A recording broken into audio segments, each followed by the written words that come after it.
autre jour. Il s'enfuit. Allez, viens, Stockholm, on va se promener. Allez, viens.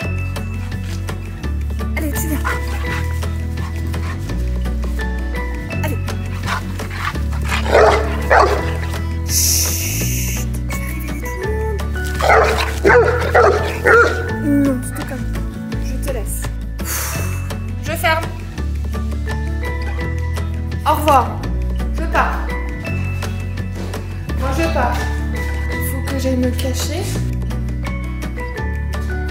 Espèce de coquin. Et voilà.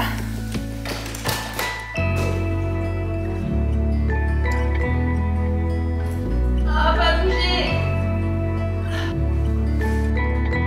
Stockholm, tu pues du cul. Stockholm, il a commencé à avoir des trucs bizarres, à tousser, à se racler la gorge. Les 2 premières fois qu'il l'a fait, c'est en mangeant ses croquettes et en mangeant une friandise l'après-midi, une oreille de cochon. Alors je me suis dit, c'est un peu blessé la gorge. Je me suis dit, bah de toute façon on est dimanche, attends de voir lundi, donc hier. Et hier, et bah il a plus du tout fait ce truc de raclement de la gorge, mais il avait comme des sortes de glaires et ça s'entendait beaucoup quand je le faisais courir, quand je jouais avec lui et quand il buvait de l'eau. Et aussi un petit peu quand il dormait.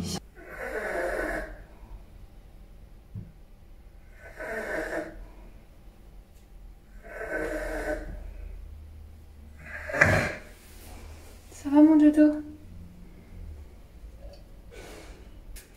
Qu'est-ce qui se passe? Oh mon cœur. Quelque chose de bloqué? Il y a quelque chose qui te gêne. Mais du coup, il y avait plus ces raclements, donc je me suis dit, bon, t'attends encore un autre jour et tu verras. Et aujourd'hui, j'ai vu que c'est toujours pareil et qu'il est embêté, vraiment, il ronfle beaucoup plus et il est gêné, quoi. Des sortes de glaires ou... Il y a quelque chose qui va pas. Et donc j'ai appelé le vétérinaire et j'ai rendez-vous demain à 11h30. Et là en fait j'étais partie me coucher et en fait j'arrête pas de l'entendre changer de position et respirer difficilement, faire du bruit. Et j'ai trop peur quoi. Du coup je suis descendue.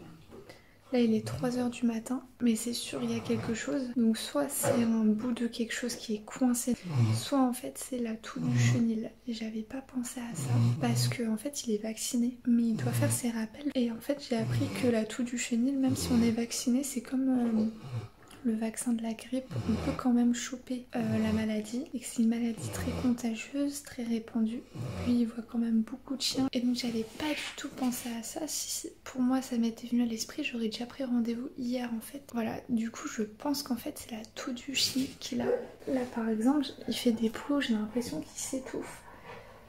Et en fait là, ce soir j'ai l'impression que ça s'accentue. Et là il faisait des bruits mais tellement horribles que j'ai été obligée de descendre pour aller vérifier la couleur de ses gencives. Et j'ai quand même appelé les urgences et j'ai pu parler à un vétérinaire.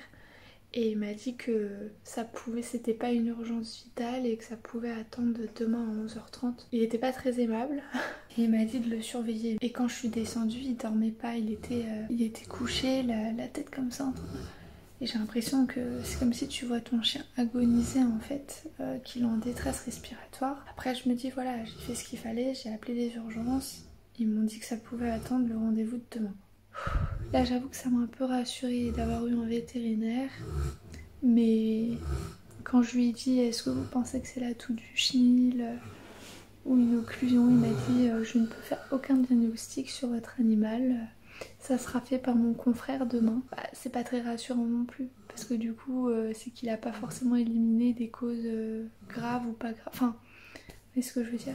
Et des fois, bah, c'est une fois que ton chien il est dans un état catastrophique que tu l'emmènes aux urgences. C'est con, on te dit qu'il faut anticiper, mais en même temps, quand t'anticipes, ça va pas. Enfin, si en gros, faut attendre que ton chien soit en train de mourir pour aller aux urgences et on te dit, ah bah c'est trop tard, on a plus rien faire, fallait venir avant. Là, à Stockholm, il s'est calmé. Et je pense qu'en fait, ce qui a déclenché sa crise, encore une fois c'est l'eau, parce que je l'ai entendu, il était 2h du matin, il a bu de l'eau et c'est à partir de là où ça s'est intensifié. Là il respire de manière quand même calme, il fait quand même moins de bruit. Là ça recommence, on entend des bruits, enfin bon, bref. Allez, que quelques heures à attendre. Dites-moi en commentaire si vous avez déjà eu un problème similaire avec votre chien Qu'est-ce que c'était comme anomalie? Comment ça s'est réglé? Mon champion, Stockholm, ça va mieux ce matin quand même. Hein? On va pas se refaire avoir cette nuit. Donc direction Veto là. Ah, j'ai trop hâte. Je suis rassurée quand même de le voir comme ça, mais je vois qu'il est quand même plus fatigué que d'habitude. Ah oui, il y a quelque chose qui te gêne. Oh mon chéri. Ouf. D'accord. On a été chez le Veto. Oh là là, qu'est-ce que t'as été sage! Il est tout calme, tout doux chez le vétérinaire. Comme s'il avait compris qu'elle était là pour l'aider, c'était la remplaçante. Elle m'a rassurée, alors Stockholm, il a une trachéite mécanique. C'est pas infectieux, donc c'est pas la toux, ça serait pas la toux du chenil, mais il doit avoir mangé quelque chose et s'est un peu étouffé, ça lui a irrité et du coup bah, c'est pour ça qu'il est malade. Mon cœur. Et du coup, il a les anti-inflammatoires pendant une semaine. Oui, c'est pour toi, attends. Les recrache pas.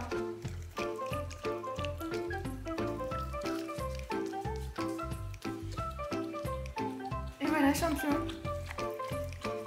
Ah, je suis tellement, mais tellement rassurée. Vous pouvez pas vous imaginer. Elle m'a dit soit on le laisse combattre tout seul, se débrouiller tout seul, soit on l'aide avec des anti-inflammatoires. Je dis ah non, mais en mode doudou. Maman, elle a vu que t'arrivais pas à t'en sortir tout seul. Maman, elle a vu que t'arrivais pas à t'en sortir tout seul. On va t'aider, mon cœur. Elle m'a dit que c'était normal que ça empire avec l'eau. Du coup, on a bien fait de pas aller aux urgences. Faut laisser la place aux urgences. T'es tout mouillé? Oh, oui, mon doudou. Oui.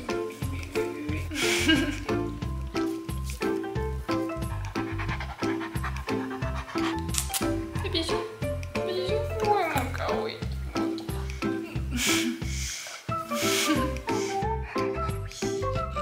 Touche. Oui. Non, non, non. Faut pas lécher. Faut pas lécher. Bon bah aujourd'hui Stockholm il n'aura pas eu de balade hein, parce que vu que j'ai fait une nuit blanche. Enfin quand on a fait une nuit blanche tous les deux. À mon cœur. C'était compliqué cette nuit. Hein. Bon, on était crevés, on a juste été chez le Veto et depuis là il est 17h, il a fait que de dormir. Il est claqué mon loulou. Et là j'ai l'impression qu'il fait comme un peu une petite fièvre et il respire vite et il bave beaucoup. Il me fait vraiment trop de la peine. Mon loulou, je sais ce que tu veux. Et là depuis tout à l'heure il se mettait devant son placard. Parce que là je lui donne plus trop de friandises, j'ai peur qu'il s'étouffe. Un stick dentaire. Tiens mon cœur. Tu manges doucement, Stockholm.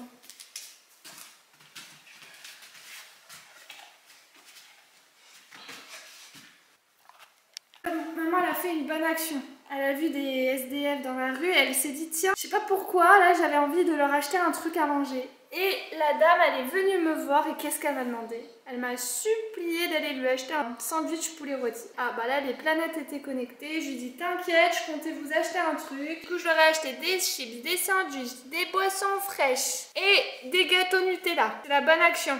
En mon cœur. Toi aussi, tu vas faire des bonnes actions? Toi, comme il a déjà fait. Il a déjà donné des friandises qu'il adore, aux chiens des SDF, qui étaient très contents. D'ailleurs, à mon cœur. Toi aussi t'es généreux. Bonnes ondes, donner quand on peut. Peut-être comme ça là-haut, ils vont nous protéger. Hein, et comme ça, Stockholm il va guérir plus vite peut-être. Parce que les bonnes ondes attirent les bonnes ondes. Hein mon doudou? Hein?